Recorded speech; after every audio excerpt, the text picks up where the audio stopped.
was filled with healing.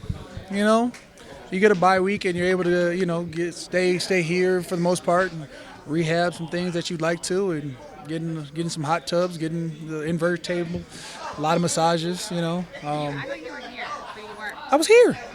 I was gone 48 hours. I was gone for like 26 hours, Monday to Tuesday, and I was gone 20 hours, LA and bike. Yeah, so that was it. I was here I went to a basketball game, which was nice.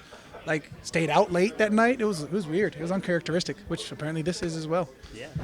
Happy Thanksgiving. I know all season we've been talking about rivals, and you were like, wait, they're really a rival. But this is a rival. Yeah, absolutely. This is the absolutely. rivalry. As I was told yesterday during one of the turkey drives from Begotta's Love Foundation over at Giving Hope NOLA out in the East, she said, this is not a rivalry week, this is hate week. And I said, well, this sort of conflicts what Thanksgiving is, but I guess I'm thankful for this rivalry. Mm-hmm.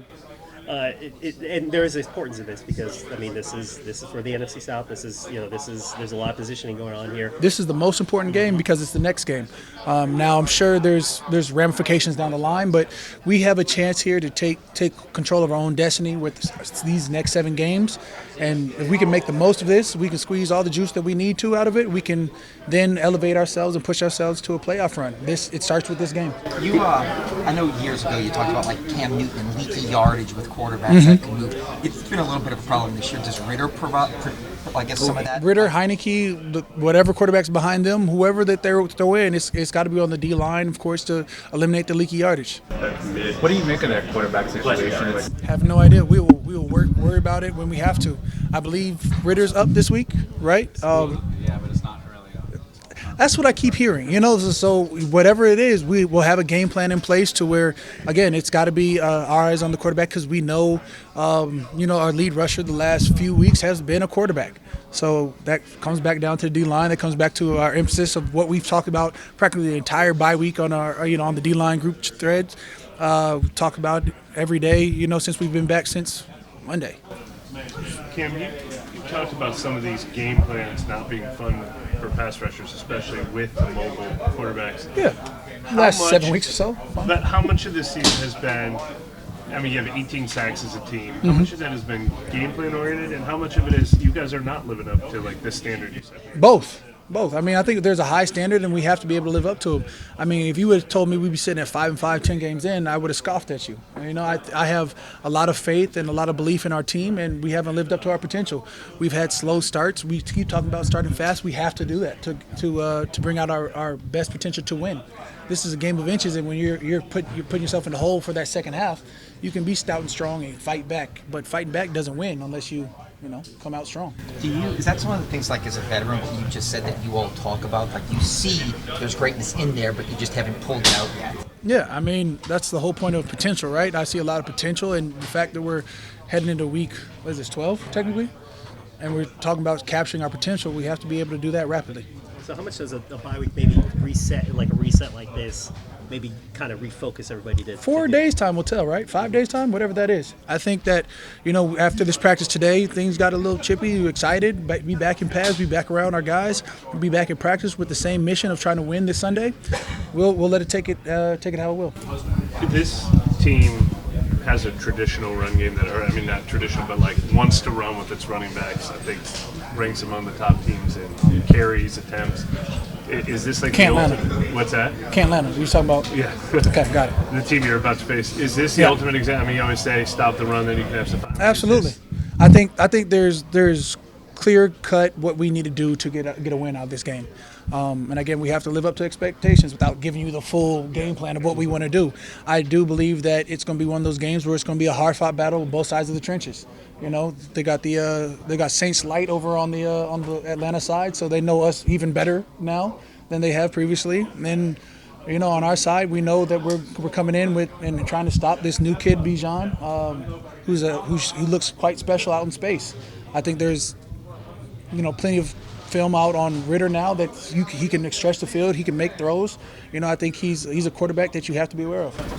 How are you guys evaluate yourself against the run. You haven't faced a ton of teams that stubbornly stick to it. I feel like Tennessee and Indy are a couple examples, but other than the leaky quarterback yardage, how do you feel like where your run defense is at this?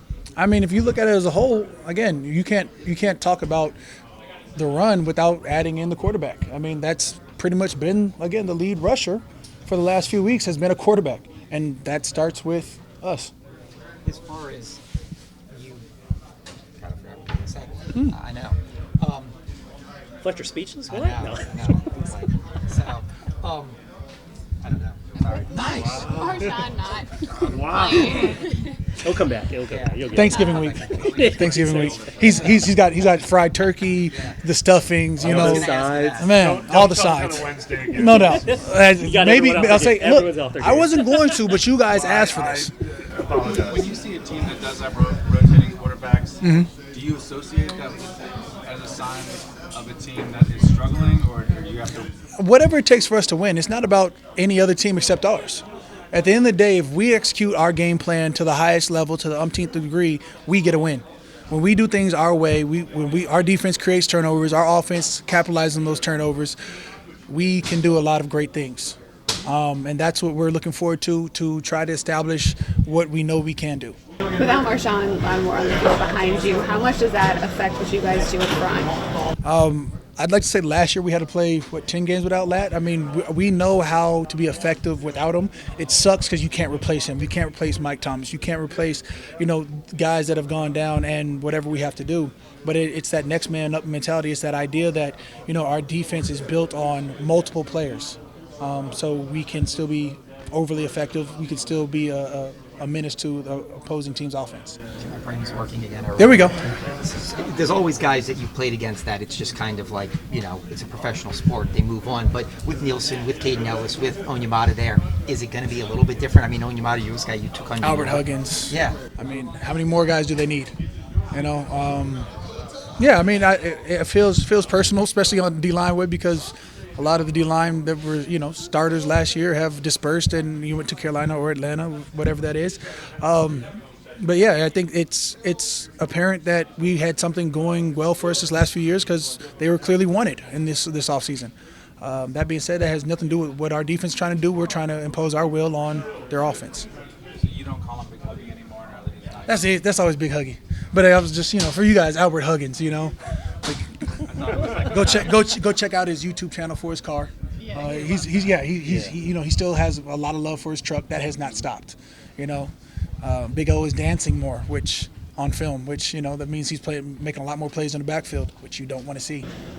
Cam, combining a couple earlier questions about getting the pass rush going and just changing the momentum this season. How eager are you for one of those games where the pass rush can set the tone? Yeah, it would be nice not to have sacks taken back for penalties and or just falling off sacks. I mean, I think this past week we looked through all the could be sacks and we'd be sitting right where we want to. So this is something that we're aware of, and at the same time we have to worry about what the game plan is coming in. You have Bijan Robinson, Cordero Patterson's back there. You got a quarterback who can escape the pocket. So we're going to focus on first, second down long before we get to where we want to be. You said you went to a Pelicans game. Were you impressed? 2 or 3 of them. I mean, I pumped them in. Recently they were playing well. Yeah, absolutely. I mean, you think about Zion, he's unstoppable around the rim, I think B.I. is a great player. We'll see. Jose just came back, against the Kings, right? I think there's a lot of potential there. In New Orleans, I think we just have to capture our potential. That's the thing, capturing potential. Yeah. What do you think? Happy Thanksgiving.